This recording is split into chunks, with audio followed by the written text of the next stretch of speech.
Discuss करेंगे 14th of May से बनने वाले करंट अफेयर के सभी इंपॉर्टेंट क्वेश्चंस। कल की क्लास में हमने देखा था कि मई 2024 में भारत और फ्रांस के बीच शक्ति अभ्यास का आयोजन मेघालय की उमरोई में होना है। यूनाइटेड वर्ल्ड रेसलिंग ने रिसेंटली पहलवान बजरंग पुनिया को 31 दिसंबर 2024 तक के लिए निलंबित किया है। के मिस्त्री रिसेंटली एचडीएफसी बैंक के चेयरमैन बने हैं। मई 2024 में ही एल&टी ग्रुप के नए अध्यक्ष आर शंकर रमन बने हैं। अमेरिका और ब्राजील के बाद 10 लाख उबर ड्राइवर की उपलब्धि हासिल करने वाला तीसरा देश बना है भारत। राष्ट्रीय प्रौद्योगिकी दिवस 11 मई को मनाया जाता है। विश्व का तीसरा सबसे बड़ा सौर ऊर्जा उत्पादक बनने में भारत आगे निकला है जापान से। और वेस्ट नाइल बुखार के 5 मामलों की पुष्टि केरल में की गई है। वायुसेना ने ऑपरेशन बॉम्बे बकेट ये रिसेंटली उत्तराखंड में शुरू किया है। तो चलिए शुरू करते हैं आज का हमारा पहला सवाल। हाल ही में मिखाइल मिशुस्टिन ये फिर से किस देश के प्रधानमंत्री बने हैं? अभी कुछ दिन पहले ही हम देख रहे थे कि रशिया के नए राष्ट्रपति यानी कि फिर से जो बने हैं व्लादिमीर पुतिन बने हैं। तो देखिए प्रधानमंत्री पद पर मिखाइल मिशुस्टिन पहले ही थे और फिर से इनकी नियुक्ति प्रधानमंत्री पद पर कर दी गई है। रशिया की आप लोकेशन देख सकते हैं। रशिया ना एशिया में भी आता है और यूरोप में भी आता है। रशिया का वह हिस्सा जो एशिया में आता है इसे हम कहते हैं साइबेरिया। इसकी कैपिटल मॉस्को जो कि आती है यूरोप महाद्वीप में। Currency rouble. President Vladimir Putin जो कि 5वीं बार यहाँ के प्रेसिडेंट बने हैं। 6 साल का इनका कार्यकाल होगा। दो महत्वपूर्ण अभ्यास जो कि रशिया और भारत के बीच होते हैं तो इंदिरा एविया इंदिरा है। भारत के साथ समझौते में S-400 मिसाइल और AK-203 असॉल्ट राइफल को लेकर के समझौता है। आपको ये भी मालूम होना चाहिए कि S-400 का नाम अब बदल दिया गया है, बदल करके सुदर्शन किया गया है। हाल ही में रशिया ने अंगारा रॉकेट का सफल परीक्षण किया है जो कि चर्चा में रहा था। अब ऑप्शन की यदि मैं बात करूं तो पाकिस्तान के नए राष्ट्रपति ये बनाए गए हैं आसिफ अली जरदारी। इंडोनेशिया के जो राष्ट्रपति बने हैं ये प्रबंतो सुबियंतो बने हैं। और जापान के जो प्रधानमंत्री हैं ये हो जाएंगे फूमियो किशिदा।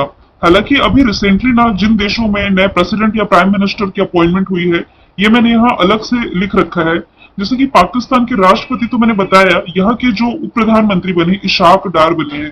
प्रबंतो सुबियंतो इंडोनेशिया के राष्ट्रपति। शेख अहमद अब्दुल्ला अल अहमद अल सबाई कुवैत के प्राइम मिनिस्टर बने हैं। लॉरेंस वोंग सिंगापुर के प्राइम मिनिस्टर।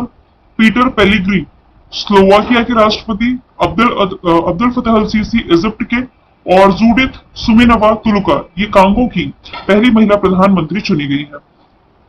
अगला सवाल है अंतरराष्ट्रीय नर्स दिवस कब मनाया जाता है? तो ये मनाया जाता है मई महीने की 12 तारीख को, क्योंकि इसी दिन 1820 में नर्सिंग स्टाफ की जन्मदाता मानी जाने वाली फ्लोरेंस नाइटिंगेल का जन्म हुआ था। और इसी वजह से इस दिन को समाज और इंस्टीट्यूट संस्थानों में नर्सों के द्वारा जो कंट्रीब्यूशन दिया जाता है, साथ ही इनके पेशे को बढ़ावा देने के लिए नर्सों को सम्मानित करने के मकसद से ये दिवस मनाया जाता है। 1974 में इंटरनेशनल काउंसिल ऑफ नर्सेज द्वारा इसे प्रमाणित किया गया था। इस बार जो अंतरराष्ट्रीय नर्स दिवस मनाया गया इसकी थीम है हमारी नर्सें हमारा भविष्य देखभाल की आर्थिक स्थिति। मई महीने में कुछ महत्वपूर्ण डेज हमने देखे हैं जैसे कि प्रेस फ्रीडम डे ये मनाया जाता है 3 मई को। और प्रेस फ्रीडम इंडेक्स भी रिलीज किया गया है जिसमें कि इंडिया इस बार 159 प्लेस पर है।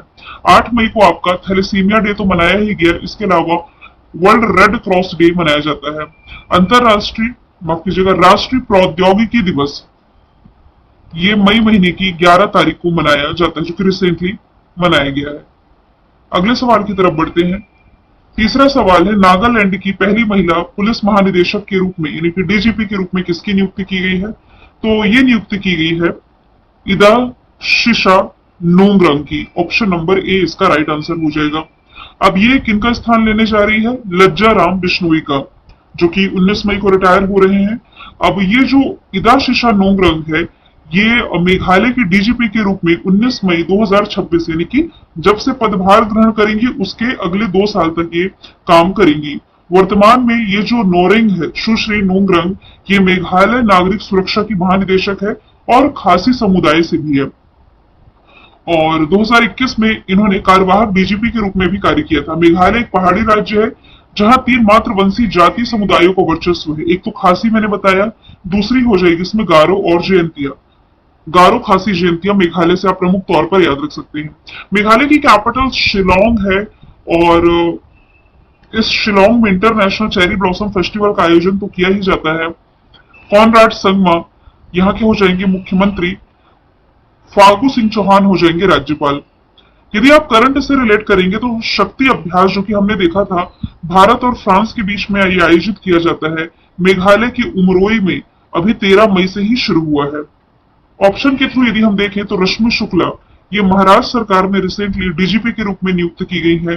शीतल देवी की यदि मैं बात करूं तो इलेक्शन कमीशन ऑफ इंडिया में ये राष्ट्रीय दिव्यांग जन आइकन बनाई गई है। और सुमन कुमारी की यदि मैं बात करूं तो ये बीएसएफ में रिसेंटली पहली महिला स्नाइपर बनाई गई है। आगे चलते हैं, सवाल नंबर चौथा है 2024 में पेरिस ओलंपिक के लिए क्वालिफाई करने वाले पहले भारतीय पुरुष पहलवान कौन बने हैं? तो ये बन गए हैं अमन सहरावत। ऑप्शन नंबर बी इसका राइट आंसर हो जाएगा। देखिए पेरिस ओलंपिक फ्रांस की कैपिटल पेरिस में तो होना ही है। इसका मस्कट कई बार मैंने आपको बताया है, ये है फ्रीजियन कैप। हालांकि अभी कई और एथलीट होंगे जो कि इसके लिए क्वालिफाई करेंगे, पहले ऐसे पहलवान जो क्वालिफाई कर गए इसलिए मैंने ऐड कर लिया। इसमें मशाल वाहक के रूप में जिनका चयन किया गया है ये है अभिनव बिंद्रा।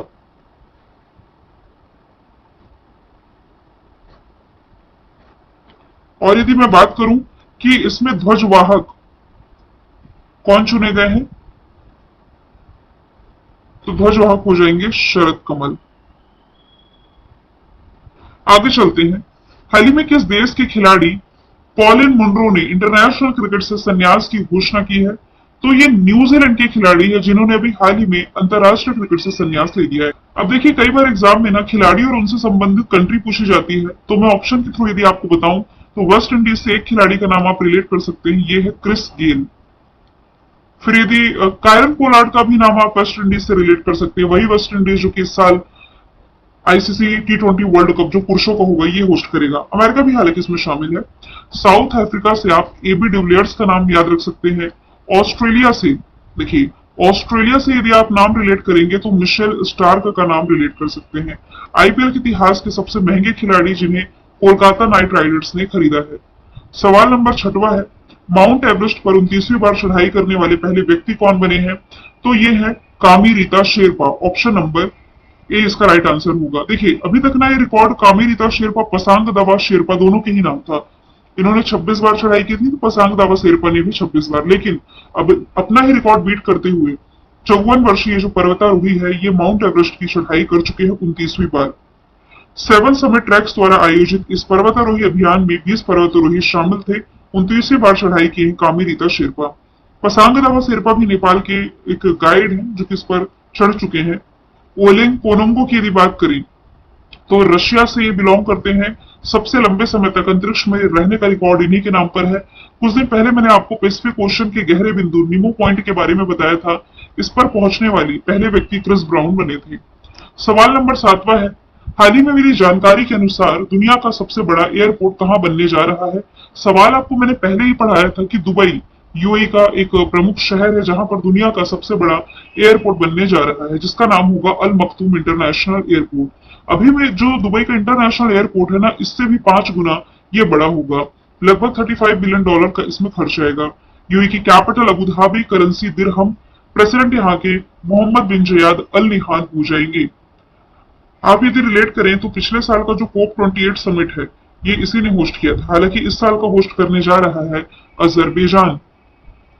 हुबली से आप क्या रिलेट कर सकते हैं? कर्नाटक हुबली में दुनिया का सबसे लंबा रेलवे प्लेटफॉर्म है। पहले उत्तर प्रदेश का गोरखपुर हुआ करता था, अब है कर्नाटक का हुबली जिसकी लंबाई है 1507 मीटर। लंदन आप कह सकते हैं ग्लोबल ट्रैफिक इंडेक्स में टॉप पर है, यानी कि दुनिया का सबसे भीड़ भाड़ वाला शहर लंदन ही हो जाएगा।